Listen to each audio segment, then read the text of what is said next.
SPAK ka përfunduar hetimet dhe ka dërguar për gjykim dosjen ndaj shtetasit Mark Gjinaj, i akuzuar për kultivim të lëndëve narkotike dhe grup të strukturuar kriminal.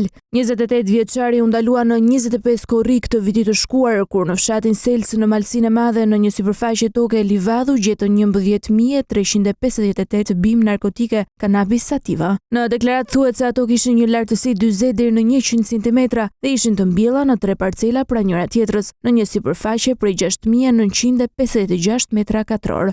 Gjatë operacionit u sekuestrua dhe një pushk model 56, një armë gjahu me mbishkrim salzimaz, si dhe disa fishek luftarak. Ky i pandehur ka pasur rolin e drejtuesit dhe financuesit në këtë veprimtari të palishme, të cilën e ka konsumuar në bashkëpunim me disa persona të tjerë në formën e grupit të strukturuar kriminal, thuhet në njoftimin e SPAK. Ndërkaq në korrik u deklarua se operacioni i emërtuar Bjeshkët u realizua në bashkëpunim mes policisë shqiptare dhe asaj malazeze për të zbuluar dhe asgjësuar lëndët narkotike. Tashmë 28 vjeçari do të përballet në gjykatën për korrupsion dhe krim të organizuar me akuzat.